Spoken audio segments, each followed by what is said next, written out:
Twelfth mathematics का आज lesson 6 application of derivative का एक्सरसाइज नंबर 5 हम लोग करने जा रहे हैं। आज एक्सरसाइज नंबर 5 में हम लोग फिर से एक बहुत बेहतरीन और नए इंटरेस्टिंग क्वेश्चंस का हल करेंगे। बड़े बड़े क्वेश्चंस दिखने में लगेंगे, लेकिन काफ़ी आसान तरीके से, जेन्युइन तरीके से, जनरल प्रिंसिपल्स का, जनरल तरीक़ों का यूज करके प्रत्येक प्रश्न का हल मैं आपके तक पहुंचाऊंगा। तो इसमें हम लोग को फाइनली स्टार्ट करना है एक्सरसाइज 5.6 क्लास 12 6.5 क्लास 12 मैथमेटिक्स। समझिए, इस प्रश्नावली में आपको केवल जानना है मैक्सिमा एंड मिनिमा। काफ़ी इंटरेस्टिंग नाम है। इसका नाम जितना ही इंटरेस्टिंग है, इसका वर्क उतना ही बेहतरीन है। तो नाम के साथ साथ इसका काम भी जान लेना होगा आपको। मैक्सिमा एंड मिनिमा, देखिए अब कितनी सेंसिटिव बात है कि अभी आप इस बात से अनभिज्ञ हैं। अभी मैंने मैक्सिमम एंड मिनिमा क्या है, इस बात से आप अनजान हैं, अपरिचित हैं, और कुछ ही मिनट्स में आप इससे पूरी तरह से परिचित हो जाएंगे। तो कहीं ना कहीं ये जो मैथमेटिकल पढ़ाई है, ये भी किसी गेम से कम नहीं है। अभी कुछ भी पता नहीं है क्या हो सकता है, अभी कुछ देर के बाद में सारा पता हो जाएगा। गेम में भी सेम प्रोसेस चलता है, अभी पता नहीं होता होने वाला क्या है, और कुछ देर के बाद सारा पता चल जाता है कि कैसे क्या हुआ। तो मैथमेटिक्स भी टोटल बेस्ड ऑन गेम्स, इसी को अकॉर्डिंग हम लोग प्रत्येक प्रश्न को बना भी रहे हैं। चलो ध्यान दो बाबू, इसमें आपको पढ़ना है मैक्सिमा एंड मिनिमा। क्या पढ़ोगे तुम? मैक्सिमा एंड मिनिमा, मतलब उच्चतम या निम्न तथा निम्नतम। उच्चतम का उच्चिष्ट भी बोल सकते हैं, समझ रहे ना? उच्चतम का उच्चिष्ट भी बोल सकता है, या उच्चतर भी बोल सकता है, और भी उच्च वाला कोई शब्द का उपयोग किया जा सकता है, डिपेंड द कंडीशन। निम्नतम का मतलब निम्निष्ठ भी बोल सकता है, या निम्नतम भी बोल सकता है।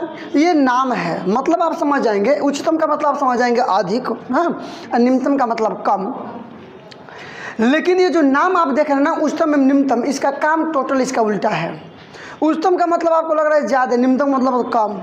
लेकिन कम होगा तब होगा निम्नतम, अधिक होगा, जब कम होगा तब होगा उच्चतम, और जब अधिक होगा तब होगा निम्नतम। कितना बेहतरीन लॉजिकल चीज़ है।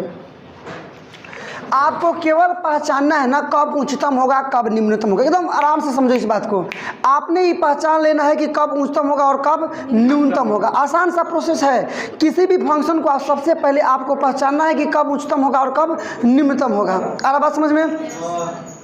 उच्चतम मान होगा यदि x बराबर a पर, x का मान निकालना पड़ता है। अभी जब क्वेश्चन हम लोग बनाएंगे एक ठोना, जहाँ एक क्वेश्चन बताएं, एक क्वेश्चन केवल बनाए तो मान लीजिए आज का पूरा कंसेप्ट क्लियर, 1 से लेकर 3 तक पूछना ही नहीं पड़ेगा आपको, जो हम लोग इसमें करने वाले हैं। क्वेश्चन नंबर 1 केवल बना देने से थोड़ा धैर्य लीजिए, थोड़ा जगह लीजिए, थोड़ा समय लीजिए। ज़्यादा जल्दबाजी का काम गड़बड़ी की तरफ लेकर जाता है, शैतान का होता है ना, गड़बड़ी की तरफ लेकर जाता है। जल्दबाजी में नहीं, हम लोग वास्तविकता में जिएंगे, हम लोग तरीके से जिएंगे। x बराबर a पर यदि ये दोहरी कोटि का अवकलन है, मतलब द्वितीय कोटि का अवकलन है, सेकेंड ऑर्डर डेरिवेटिव है, ds square y upon dx square, यदि ऋणात्मक मान आएगा तब उच्चतम मान होगा। ये लिखा क्या है पहले इसको समझ लो। ऐसे आपके बुक में भी जल्दी नहीं मिलेगा, मतलब उसमें कुछ स्टोरी टाइप का करके बना दिया है, तो समझाने में थोड़ी दिक्कत होगा, आपको समझने में परेशानी होगी। ये जो बात मेरी 3 लाइन में काम खत्म, 3 लाइन में काम खत्म। उच्चतम मान होगा यदि x बराबर a पर ये ds square y upon dx square का मान ऋणात्मक हो। निम्नतम मान होगा यदि x बराबर a पर d square y upon d x square ये धनात्मक हो, और न तो निम्नतम होगा नहीं उच्चतम होगा यदि मान 0 हो। किस पर? उसी पर, सेम टू सेम। x बराबर a पर यदि ना तो यदि 0 आ जाएगा तो ना तो ऋणात्मक होगा ना नहीं धनात्मक होगा, मतलब ना निम्नतम होगा ना उच्चतम होगा, क्योंकि ना ऋणात्मक हो रहा है धनात्मक हो रहा है। स्टार्टिंग से बात को मेरी समझ लीजिए एक लाइन में केवल। अब देखो, थोड़ी स्टार्टिंग में समय लेने से ना आपको ताकत मिलेगी, और स्टार्टिंग में जल्दबाजी करने से ना आपकी वीकनेस सामने आएगी। तो अभी हम लोग स्टार्टिंग में ताकत ही बनाने के प्रयास में हम लोग रहेंगे, बिकॉज ऑप्शन मिला हुआ है आपके पास, अपॉर्चुनिटी है, तो क्यों ना सीखे इसको। उच्चतम या निम्नतम, या इसमें लिखा है आपका वही सेम टू सेम, उच्चतम या निम्नतम।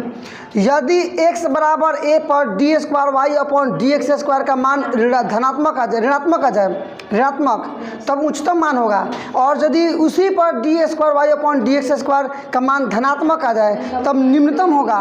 और यदि 0 आ जाए तो ना तो निम्नतम होगा नहीं उच्चतम होगा। ये बात समझ में आया कि नहीं आया? तो बस के लिए ये बेसिक कंसेप्ट जो शब्द का आप लोग उपयोग करते हैं रखना बार बार, किसी भी प्रश्न को जानने से पहले, किसी भी प्रश्नावली, किसी भी लेसन को बनाने के पहले बेसिक कंसेप्ट जानना आवश्यक होगा, ऐसा बोलते हैं, आप जानते भी हैं। तो इस प्रश्नावली के लिए यही बेसिक कंसेप्ट है, इसके अलावा द नथिंग एल्स, और इसके अलावा कोई बेसिक कंसेप्ट नहीं है। केवल इतना, ये 3 लाइन जान लीजिए, आपका बेसिक कंसेप्ट खत्म। प्रश्नों को बनाना हम लोग स्टार्ट करेंगे अब। आप लोग इतना बात समझ चुके होंगे। अब इसी चीज़ को यहाँ लिख दिए हैं आप, ये उच्चतम के लिए लिख लीजिएगा, ये निम्नतम के लिए लिख लीजिएगा, और न तो उच्चतम होगा न ही निम्नतम होगा यदि x बराबर a पर dy/dx स्क्वायर का मान 0 होगा। नहीं आ रही बात समझ में? न तो निम्नतम होगा न ही उच्चतम होगा। अब बिना टाइम वेस्ट किए हुए डायरेक्टली बनाओ क्वेश्चन नंबर 1। कह रहा है ना कि निम्नलिखित फलनों का यदि कोई निम्नतम या उच्चतम मान है तो उसको ज्ञात कीजिए। ये दिया है आपका f(x) बराबर, f(x) है ना, मिला लीजिए एक बार, 2x - 1 का होल स्क्वायर प्लस 3। यदि इसका कोई निम्नतम, अच्छा इसको y होगा तो f' मतलब dy/dx का मतलब f' है, और d² y/dx² का मतलब, इसको यहाँ पर मिला लो, बहुत थोड़ा सा मिला लो। यदि फंक्शन f(x) के रूप में दिया है f(x) तो हैकर मतलब होगा f"x। ये बात आप लोग जानते हैं कि नहीं जानते हैं? तो इसका मतलब f"x का मान निकालेंगे, यहाँ पर dy/dx नहीं निकालेंगे। तो यदि इसका कोई उच्चतम या निम्नतम मान होगा तो उसको निकालना है। तो पहले पता करो कि उच्चतम मान होगा कि निम्नतम मान होगा, पता करेंगे ना तो निकालिएगा। इसलिए f'(x) क्वेश्चन नंबर 1 को ध्यान से समझ लीजिए ताकि बाकी सारे प्रश्नों का हल आप खुद से बना लें। इसलिए क्वेश्चन नंबर 1 को बेहतरीन ढंग से समझना आपकी रिस्पॉन्सिबिलिटी बनती है। ये f'(x) निकालिएगा, मतलब इसका अवकलन 2 पहले आएगा ना, 2 पहले आ गया, इसका 2x - 1 ऊपर एक हट के, मतलब कुछ भी नहीं, गुणे फिर इसका निकालेंगे तो केवल 2 आ जाएगा, और 2x का 2 और -1 तो 0, 3 तो अचर पद 0 होगा ही होगा। देखो यहाँ पर मान आपका क्या आ गया है, मिला लो बाबू, गुणा कर दो, ये क्या हो जाएगा आपका 4 × 2x - 1। अब एक चीज़ कॉमन है आपका, उच्चतम या निम्नतम के लिए इसको 0 करेंगे तभी पता चलेगा कि उच्चतम है कि निम्नतम है, समझ रहे हैं ना? इसको 0 करेंगे, क्या लिखेंगे कि उच्चतम या न्यूनतम मान के लिए, उच्चतम या निम्नतम मान के लिए, निम्नतम मान के लिए, समझो रे भाई, एकदम बात तो लोग बिल्कुल नहीं, मान के लिए ये 0 करेंगे, मतलब f'(x) बराबर 0, या f'(x) का मान निकालने हैं, पता करो 2 × 2x - 1 बराबर 0, या 4 को उधर भेजेंगे 0 हो जाएगा, माने 2x - 1 बराबर 0। यदि तुम निकाल लेते हो x का मान तो 1 माइनस में उधर जाएगा प्लस में हो जाएगा, बाटा में 2 हो जाएगा। ये बात समझ में आया कि नहीं आया? ये चाहिए। अब तुमको कह रहे थे ना x बराबर a, तुम कह रहा था ये सर x बराबर a कहाँ से आएगा, कह रहा था ना सब। तो x बराबर a का मतलब है ये a का मान हो गया, a का मतलब 1/2, ना समझ में आया? तो एक बात तक क्लियर हो गया का, एक बात तो क्लियर हो गया। अब एक f'(x) निकाल लो, फिर f', चूँकि d² y/dx² का मतलब f'(x). रे भाई कहाँ तुम लोग का ध्यान है? तो निकालेंगे ना, पुनः f'(x) बराबर, मैंने इसका अवकलन, किसका अवकलन, इसका, यहाँ पर घुमा लो, यहाँ पर इसका अवकलन, फिर अचर पद छोड़ देंगे, इसको ये तो अचर पद छोड़ देंगे, अचर पद बाहर हो जाएगा। अवकलन करेंगे क्या, 2x का केवल 2 और -1 का 0, मतलब ये 4 × 2 बराबर 8। अब बताओ ये 8 प्लस में आया कि माइनस में आया? माने ये मान आ गया किसमें, बराबर में प्लस भी। माने डायरेक्ट हम यहाँ पर लिखना चाहें तो लिख सकते हैं f'(x) बराबर प्लस में भी। मान धनात्मक है कि ऋणात्मक आया? तो धनात्मक है तो मिलाओ, ये उच्चतम होगा कि निम्नतम होगा? निम्नतम होगा ना। इसलिए क्या x बराबर 1/2 पर क्या जी, फलन न बोल रहा है, फलन निम्नतम होगा, निम्नतम होगा। यहाँ तक समझने में मैं पूरी विश्वास और पूरे हर्षोल्लास के साथ यह कह सकता हूँ कि किसी विद्यार्थी को समझने में कोई दिक्कत नहीं हुआ होगा। आप कह रहा है यदि निम्नतम कोई मान है तो उसको ज्ञात कीजिए, तभी तो निम्नतम मान निकाल लिए, अब उसको ज्ञात कीजिए वो क्या है। तो निकालिए, तो f, ये जानते हैं कहाँ रखेंगे, सबसे पहले का, सबसे ऊपर वाला में f(x) बराबर 2x - 1 का होल स्क्वायर प्लस 3 है ना। वहाँ मान ले चल के रखेंगे तो न्यूनतम मान निकल जाएगा। एक्स एक्स का मतलब 1/2, वहाँ जहाँ एक्स है वहाँ 1/2 रखिए।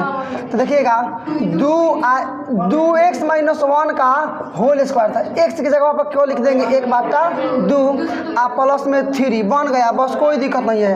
ये कट गया, केवल 1 - 1 का होल स्क्वायर प्लस में 3 है, 0 हो जाएगा। 0 मतलब कुछ भी नहीं, केवल 3 मिलाओ ना आंसर पक्का 100% बेहतरीन आंसर आपका आया।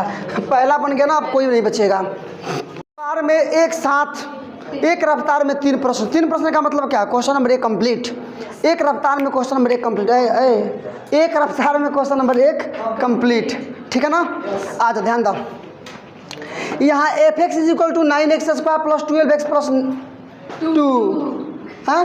इसका पहले तो पता करना है उच्चतम मान है कि निम्नतम मान है, और यदि उच्चतम मान हो तो ज्ञात करो, चाहे निम्नतम मान हो तो ज्ञात करो, और ना उच्चतम होगा ना निम्नतम होगा तो छोड़ दो।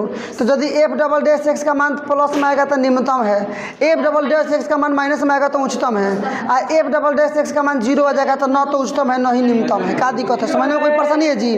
हाँ ठीक है जी, सही है ना। आजा फटाफट सॉल्यूशन हम लोग आजा। यहाँ देखो, यहाँ ध्यान दो, यहाँ ध्यान दो, यहाँ ध्यान दो, यहाँ ध्यान दो। ये तुम कर दोगे यहाँ f' तो आपका आ जाएगा, यहाँ बना लो, ये पहले आएगा ना जी, तो 9 × 18x प्लस में ये 12, ये 0 हो जाएगा। आया बात समझ में नहीं आया? अरे 2 है अचर पद है तो 0 ना होगा, होगा ना। आ गया। अब उच्चतम या निम्नतम के लिए f' को 0 करना पड़ेगा ना। उच्चतम रहे, चुप रहो, उच्चतम या निम्नतम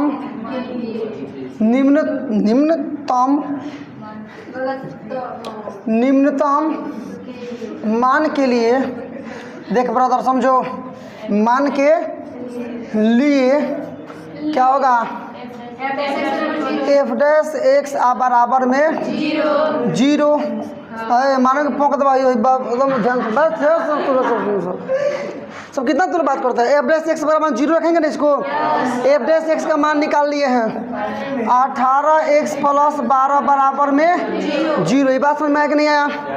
या तो डायरेक्ट x का मान निकालोगे, प्लस में 12 हो जाएगा, माइनस में 12, अब बाटा में हो जाएगा 18, और 6 से कटा दोगे तब -2, अब बाटा 3 हो जाएगा। ये बात समझ में आया कि नहीं आया?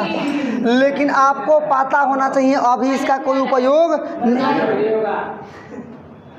यहाँ, अभी इसका कोई उपयोग नहीं। अब निम्नतम या उच्चतम होगा तो इसका उपयोग होगा, निम्नतम होगा तो उच्चतम होगा तो इसका उपयोग होगा। f" याद रख लो पुनः, f" बराबर ये ना जी, तो 18x का केवल हो जाएगा 18, 2 अचर पद 0। ये मान प्लस में है कि माइनस में है जी? तो या f' का माना गया प्लस में, तब निम्नतम होगा कि उच्चतम होगा?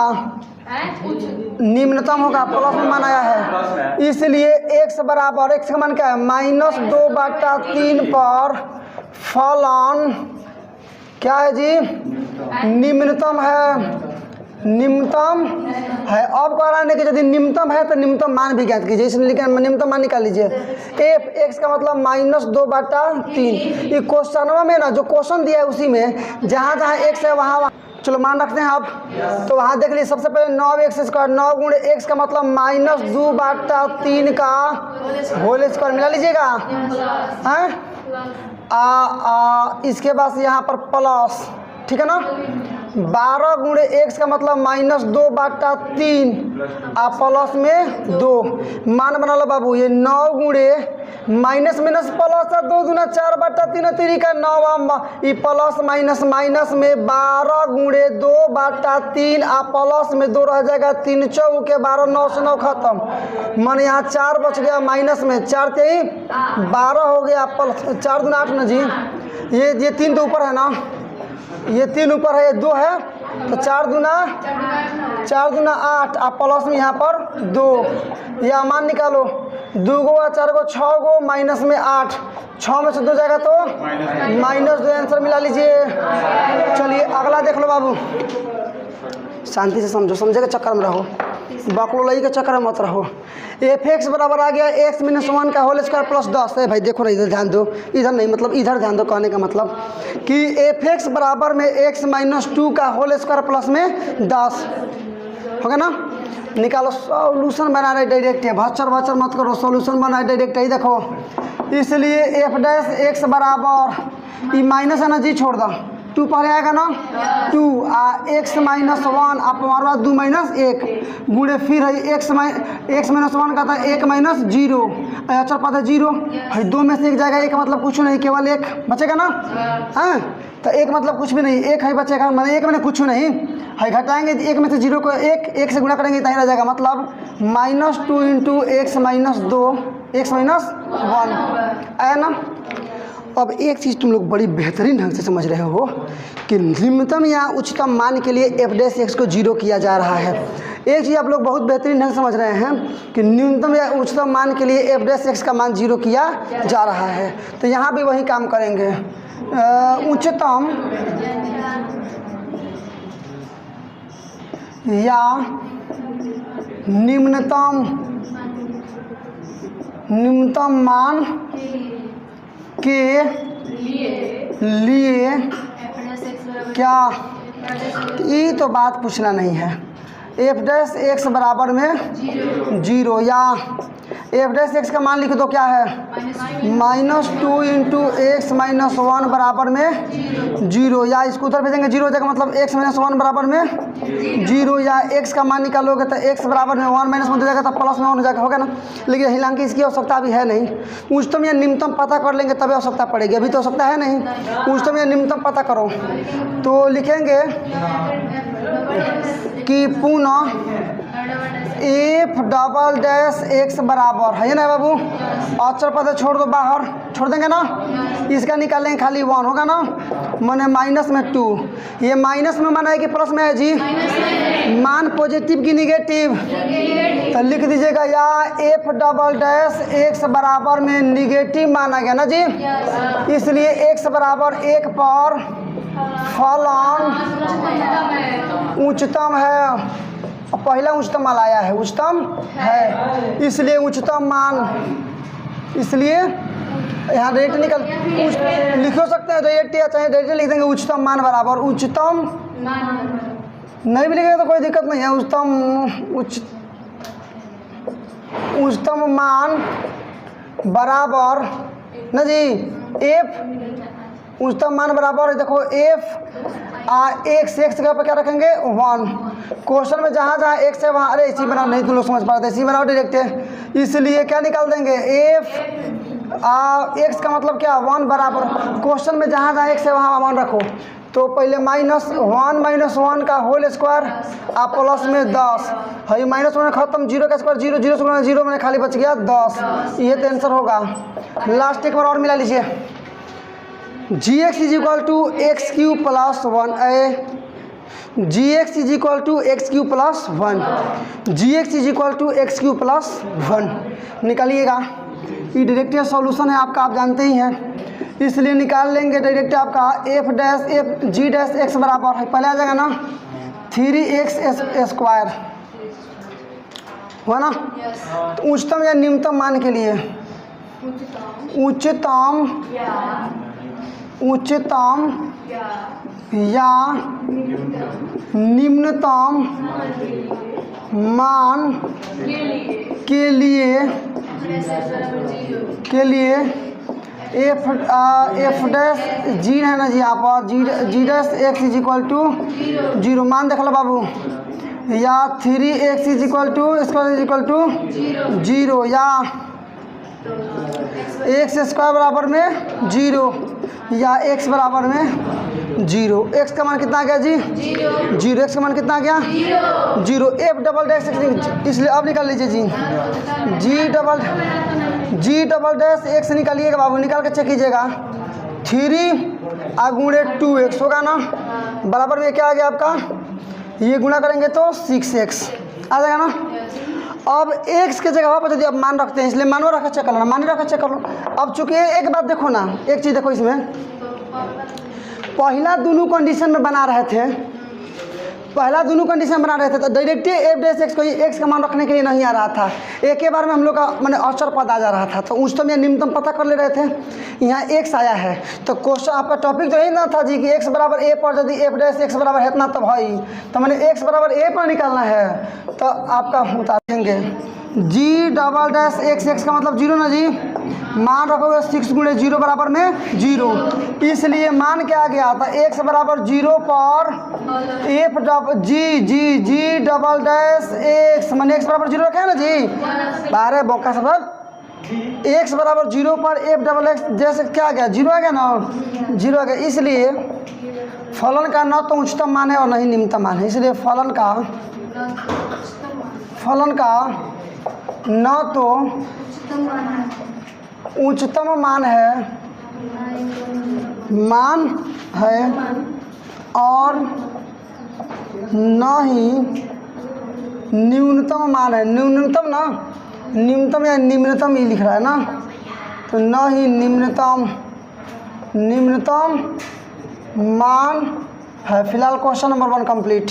तरह से आपने अंत तक देखा और मैं उम्मीद करता हूं कि आपने इसके कंसेप्ट को भी बेहतरीन ढंग से समझा। चलिए अब आपकी रिस्पॉन्सिबिलिटी एक बार और मैं दोहराना चाहता हूं, आपके दायित्व को एक बार और मैं याद दिला देना चाहता हूं। इस पूरे ऐसे विषम परिस्थितियों में मैं आपको बेहतर से बेहतर वीडियो दे रहा हूं, तो आपका भी निश्चित रूप से कुछ दायित्व बनता है कि आप मेरे लिए कुछ करें, इस चैनल के लिए कुछ करें। तो चैनल को सब्सक्राइब तो आप ऑलरेडी कर लिए हैं, किसी और से सब्सक्राइब करना आपका दायित्व बनता है। और इस वीडियो को अधिक से अधिक शेयर करें, वीडियो को लाइक करें, और यदि समझने में कोई परेशानी हो रही है, कोई प्रॉब्लम हो रही है, तो निश्चित रूप से आपको कमेंट करना चाहिए। मैं डेफिनेटली आपके कमेंट्स का 100% सेटिस्फाइड वाला आंसर देने का प्रयास करूंगा। तो चलिए वीडियो को अंत तक देखने के लिए आपका बहुत बहुत धन्यवाद, और इस वीडियो को शेयर करना आपका सबसे बड़ा दायित्व बनता है, ताकि दुनिया को पता चले कि इस प्रकार हाई लेवल एजुकेशनल वीडियो अब यूट्यूब पर आने स्टार्ट हो गए हैं। और बोर्ड एग्जामिनेशन की तैयारी करने वाले विद्यार्थी या क्लास 9 से क्लास 12 के मैथमेटिक्स की तैयारी करने वाले विद्यार्थी घर बैठ करके ही जबरदस्त उत्साहवर्धक, उत्तेजक, उत्प्रेरक और बेहतरीन स्टडी कर सकते हैं। तो चलिए आज के लिए केवल इतना ही।